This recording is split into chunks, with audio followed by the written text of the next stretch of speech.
Hey, what is up, guys? You're watching Epic Pokemon TCG. What I got for today, guys, is going to be a deck profile featuring Empoleon. I call this deck Empoleon and Friends. But if you guys do enjoy the video, make sure to give it a thumbs up, subscribe if you're not already subscribed. Yeah, we're going to go ahead and hop right into it. Starting off with Empoleon here, it does total command.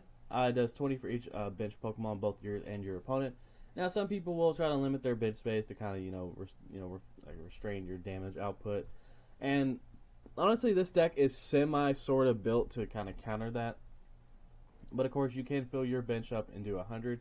But it also has Whirlpool. Most of the time, you're going to do total command, but of course, Whirlpool is always an option. It does 90 and discard energy from your opponent's active Pokemon. Sometimes energy disruption can be very, very helpful. Yeah, this is going to be basically your main attacker. We're also going to pair it up with Latios and Tapu Koko. Latios, of course, has Breakthrough for 30 and then 30 to one of your opponent's bench Pokemon.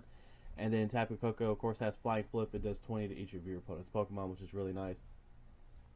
So essentially the strategy with this deck is to either start with Latios or Tapu Koko, and then basically you'll do their attacks, and then whenever one of them falls, you will be down in prize cards, which means you can just use counter energy. And if you have more prize cards remaining than your opponent, and this card is attached to a Pokemon that isn't a GX or EX, this card provides every type of energy, but only provides 2 at a time, which is perfect because total command, of course, only takes 2 energy. So this deck is all around, basically one prize attackers. You use Tapu Koko and Latios to soften up Pokemon. Latios, of course, being a very, very nice Buzzwole counter. And then Tapu Koko can just kind of hit everything. And if your opponent can't get set up in time, you can maybe, take advantage of some of those 60 HP Pokemon, if they're having a pretty slow start, which is really nice. But, yeah, basically this deck is all around just hit with one prize attackers. I don't know how else to explain it. But something I do want to note here, you definitely want to play the 70 HP Piplup, so that way you're not getting knocked out by 2 jet punches on the bench, which is really nice.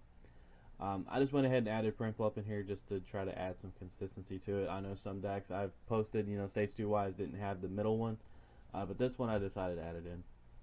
But we're also going to play Tapu Lele. This is a very, very, very popular card. It has Sidewave for 20 times. This attack does 20 damage for each energy attached to your opponent's active Pokemon. Now, I'll be honest with you, you can hit Ray for some damage with this, if you're able to get lucky. But Magical Swap, basically this can just allow you to move some damage around. I'm pretty sure everyone watching this knows what Magical Swap can do. I even have a video showing what Magical Swap can do. But basically, you just move around damage counters. So if this is like late game, you're behind in prizes, you got a ton of damage on the field, you can play down Tapu Lele, counter energy, and then just kind of, do some shenanigans, essentially. Which is really nice. But for supporters, we have, of course, 4 Cynthia, we've got 3 Guzma, we've got 2 Lily, and then we have 3 Tate and Lisa, and I think that's it. Yeah, that's it for that. And now, this is the card that I know a lot of people are very anti this, but since we are playing a deck that does not have any GXs in it, we are also going to be running 2 Shrine of Punishment. Between turns, put 1 damage counter on each Pokemon, GX and EX. Basically, if they can't get this card off the field, and you have it on the field for a couple turns, that damage is going to rack up. So that's just basically adding even more damage and putting even more pressure on your opponent, which is really nice. And then we're also going to pair it up with Brooklet Hill. This is really nice for this deck. You can search out your Piplups for free and get those on the field, which is really, really nice. Yeah. So Shrine of Punishment's in here basically because this is a full non-GX deck, which is really cool. Alright, I apologize for the very, very weird cut. I don't know how I'm going to maneuver that one. But anyway, so I think I just got done talking about Shrine. I'm already screwing this up. But anyway, so yeah, I had to cut for a second here, but I just got done talking about Shrine. I decided to go with a 2-2 split of Brooklet and Shrine of Punishment. Let's see. Yeah, okay. Moving on. Next up for ball cards, we have 3 Ultra Ball, and then, of course, we have 3 Nest Ball. This is really nice. This can search out your Tapu Lele, Koko, Latios, Piplup. Really nice. Then we run 4 Rare Candy. You definitely want to run 4. I feel like anytime in this format you run a Stage 2 that can utilize Rare Candy, definitely want to go with 4 just to maximize the consistency. I need 1 more of the newer Rare Candy. I say newer, but it's like a reprint of the old art. Like, I guess the Celestial Storm Rare Candy. I need 1 more of that to get that get that on here, so that way I can start adding them in decks, which is pretty exciting. By the way, I just woke up. I just woke up, so yeah, I'm still like half tired. But anyway, next up we're going to take a look at Energy Lotto. This card is pretty important.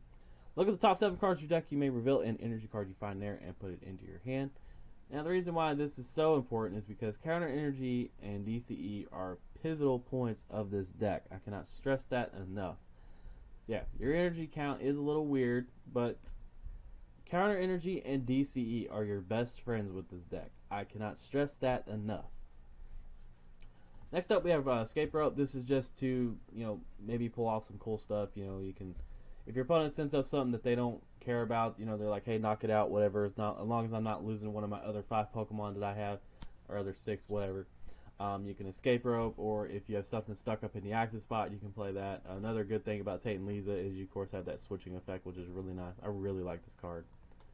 And then we have Rescue Stretcher here, just to get some Pokemon back. For energy, we have 4 counter, we have 4 DC, 2 rainbow, and 2 water energy. So yeah, this deck's a lot of fun. I've been wanting to build this for quite some time now, and the strategy is really nice. It's just a generic, like, your opponent has to take 6 prizes, shrine deck. I mean, it's basically you just kind of fill your bench up. You have Latios and Tapu Koko to kind of spread and do some damage, and then of course you have Tapu Lele for the late game, and then Empoleon's going to be your main attacker. But there's a lot of cool stuff going on with this deck. But yeah, that's going to do it, guys. Hope you did enjoy the video. If you did, make sure you give it a thumbs up, subscribe if you're not subscribed already, and I'll catch you guys in the next video. I'm trying to maneuver some deck profiles into my uploads because it's just been basically deck vlog lately. So yeah, take care, guys. I love you, and peace. This is Epic Pokemon Tcg signing out. I don't know if I said that. I'm still half asleep, so my bad.